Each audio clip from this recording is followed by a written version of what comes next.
Fala galera, que bom estar com você. Seja bem-vindo a mais um devocional na presença do Senhor. Meu nome é Alexandre, eu sou pastor aqui na Betel, juntamente com o pastor Honório. Você é o nosso convidado para nessa tarde estar iniciando mais um momento na presença do Senhor.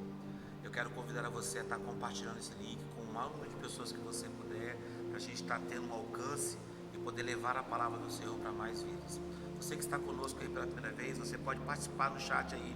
Vamos interagir, vamos repetir as frases de efeito. Eu queria que você colocasse aí mãozinha, aplausozinho, para que você possa estar participando conosco. Mas também você pode estar colocando os seus pedidos de oração, tá bom? Então, ao longo da ministração, você pode estar colocando aí o pedido, porque no final eu vou estar orando por você. Deixa eu te fazer uma pergunta: você já fez a sua inscrição para o culto desse domingo, dos nossos finais de semana?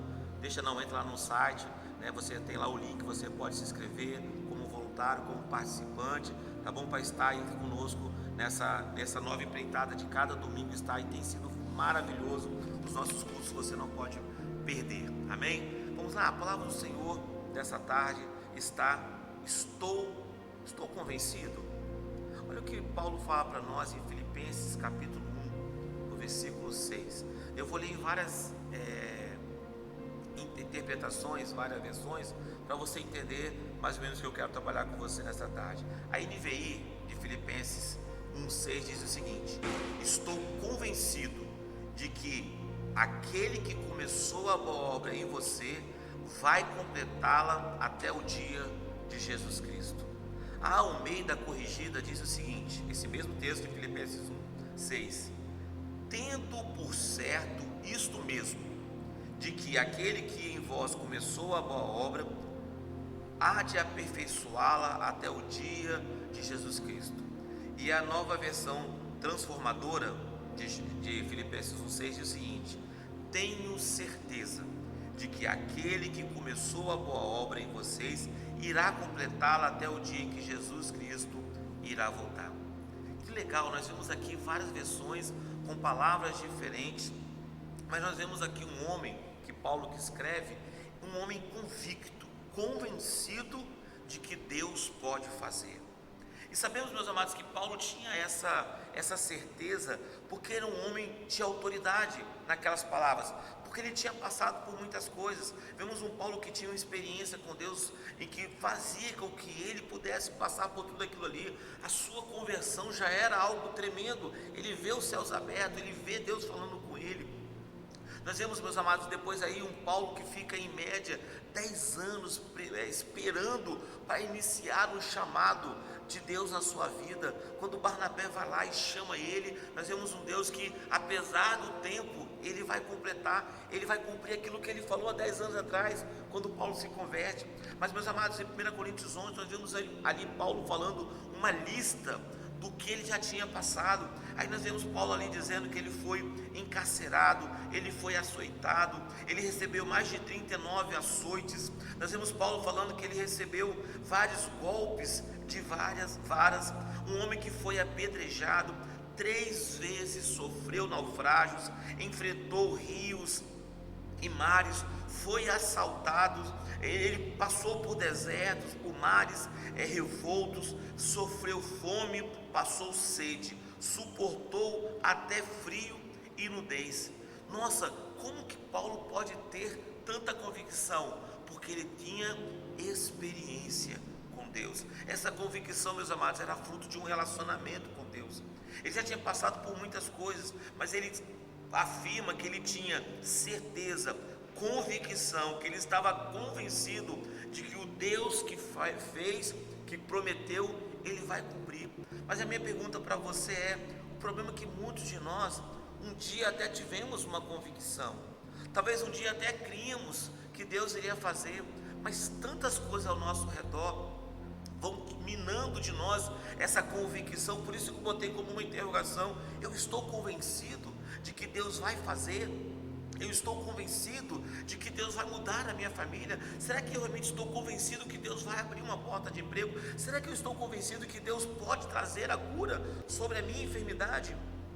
E é sobre as coisas que tiram essa convicção que um dia outrora tivemos na presença do Senhor. Eu sei que você teve essa convicção diante do Senhor, mas algumas coisas foram roubando. E o que pode roubar a nossa convicção? Primeira coisa que pode roubar a sua convicção são os problemas. Olha o que diz Tiago 1, versículo 2 a 4. Meus irmãos, tendo por motivo de grande gozo o passar por várias provações, sabendo que a provação da vossa fé produz perseverança. Ou seja, já coloca o seguinte: olha, se eu estou passando por provação, é porque isso vai gerar em mim perseverança, e a perseverança tem a sua a obra perfeita, que para que seja aperfeiçoada e completas, não faltando coisa alguma. Ou seja, Tiago coloca para nós, meus amados, que o passar por um problema ou pelas dificuldades não é a grande questão, mas é como eu me comporto diante daquilo. Ou seja, o que vai tirar a sua convicção não é passar por problemas, até porque Jesus coloca: no mundo vocês vão ter problemas, vão ter lutas, adversidades, mas o problema, meus amados, é que quando isso nós passamos, nós perdemos a nossa convicção de que Deus continua o mesmo. O problema não está na circunstância, mas na forma como nós olhamos. O nosso problema não é passar por luta, mas permitir que ela nos afete. Então que você não, nessa tarde, não se permita, não permita que o diabo venha usar as circunstâncias para tirar a sua convicção. Gostando ou não, você vai passar por problemas. Querendo ou não, você vai passar por problemas. A nossa vida é composta por isso. Um dia você acorda e está um dia lindo e ensolarado, mas talvez no dia seguinte você vai acordar e vai ter um dia todo nublado, chuvoso. Talvez um dia você vai receber o seu pagamento todo feliz da vida, não é verdade? Mas vai chegar o dia que você vai ter que pagar, vai ter que pagar as pessoas que naquele dia você recebeu. Então assim, isso vai acontecer com todos nós. Olha o que Eclesiastes coloca para nós no capítulo 3, meus amados: para tudo há uma ocasião, e um tempo certo para todo o propósito debaixo do céu. Aí ele continua: tempo de nascer e de morrer, tempo de plantar e de colher. A circunstância nós vamos viver todos os dias, esse alto e baixo, mas você não pode permitir que isso venha tirar a sua convicção de que Deus faz. Não permita que os problemas tirem sua certeza. Você não o que você chama de problema, Deus chama de treinamento. Eu vou repetir para você poder anotar aí. O que você chama de problema, Deus chama de treinamento. Meus amados, para que você possa ser fortalecido nos seus problemas, João 16, versículo 33 diz: eu lhes digo essas coisas, para que em mim vocês tenham paz. No mundo vocês terão aflição, contudo tenham ânimo, eu venci. Quando você estiver passando por dificuldade, Marcos 10, 27 diz: Jesus olhou para eles e respondeu: para o homem é impossível, mas para Deus todas as coisas são possíveis.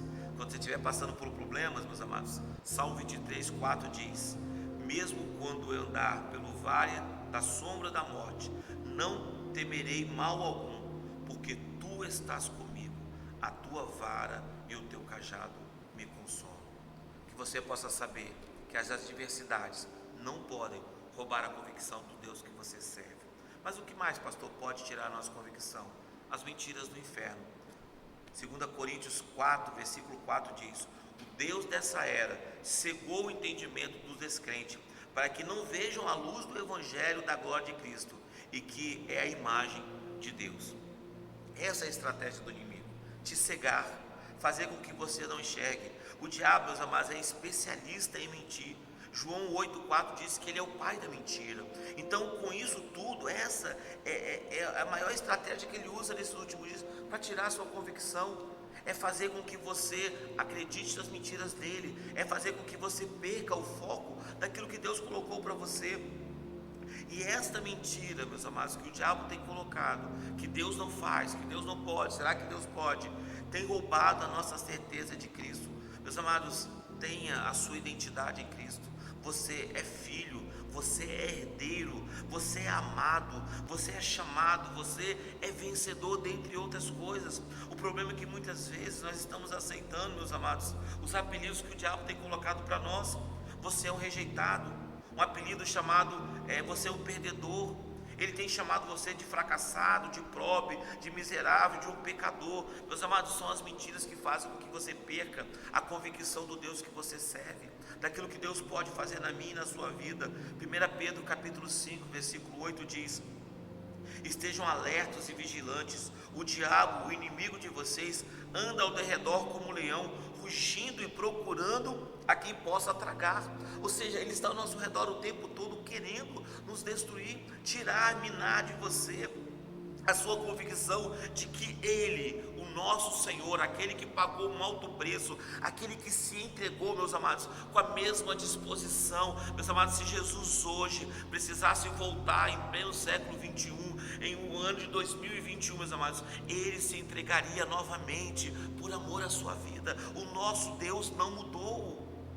Mas o problema é que as mentiras que o diabo coloca para nós vamos aceitando, vamos permitindo. Olha o que diz para nós, meus amados, e se aproprie desta palavra em nome de Jesus. 1 João 4,4 diz: maior. Aí eu quero acrescentar: bem maior é o que está conosco do que aquele que está no mundo. E essa versão que eu li diz o seguinte: maior é o que está em nós. Deus não está simplesmente do seu lado, Ele está dentro de você, meu irmão. Então como não ter convicção no Deus que me ama? Como não ter convicção no Deus que age ao seu favor? Como não ter convicção de um Deus que entregou a sua vida por amor à sua vida? Não permita que as mentiras do diabo, aquilo que ele está sussurrando no seu ouvido, talvez ele está usando pessoas ao seu redor, usando líderes, infelizmente, meus amados, às vezes os líderes são tomados para poder lançar palavras sobre a sua vida que te entristecem em nome de Jesus. Peça para você apenas ter ouvido, para ouvir a doce voz do Espírito Santo de Deus. E o último ponto que pode tirar a nossa convicção são as nossas escolhas. Olha o que diz Tiago 4, versículos 7 e 8. Portanto, submetam-se a Deus, resistam ao diabo e ele fugirá de vocês. Aproximem-se de Deus e ele se aproximará de você. Pecadores, limpem as mãos, e vocês que têm mente dividida, purifiquem o seu coração. Tiago deixa claro para nós, meus amados, que há uma escolha. Que escolha é essa, pastor? Deus ou o inferno? Não há um terceiro caminho. O problema é que muitas vezes nós achamos, meus amados, que as nossas escolhas, elas vão nos levar para um caminho que eu quero.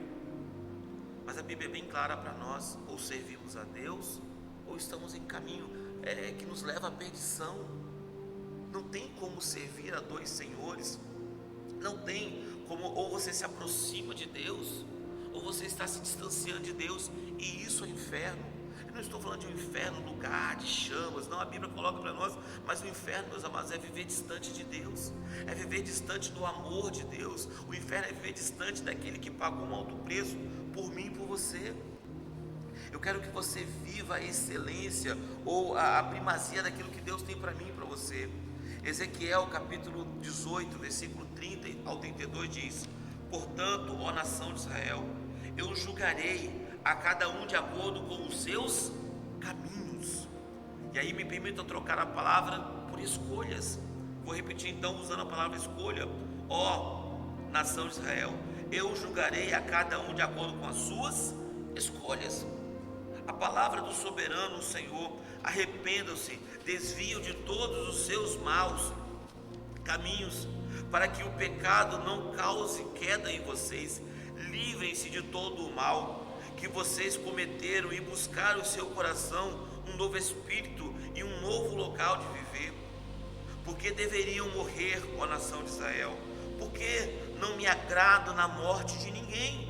A palavra do soberano diz: arrependam-se e vivam. Ou seja, Deus está dizendo para nós aqui, meus amados, que Ele não tem prazer na nossa morte, Ele não tem prazer na nossa fraqueza, Ele não tem prazer na nossa adversidade, na nossa luta, Ele não tem prazer na nossa enfermidade, meus amados. Então por que nós vivemos tudo isso, pastor? Porque às vezes os nossos caminhos nos conduzem a isso. Deus sempre quer te dar uma opção, Deus sempre te dá uma opção. Escolha.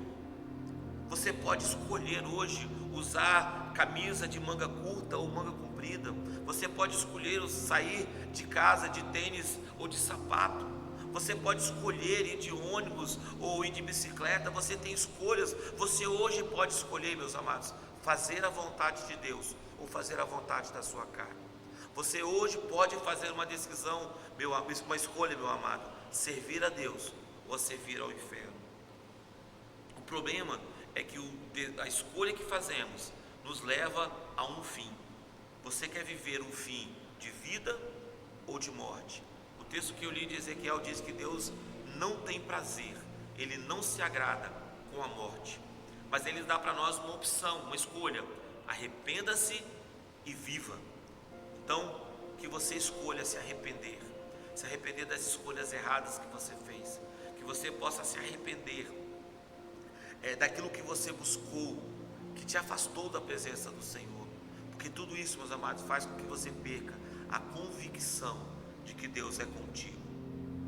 Trilhe caminhos que o conduza aos pés do Senhor.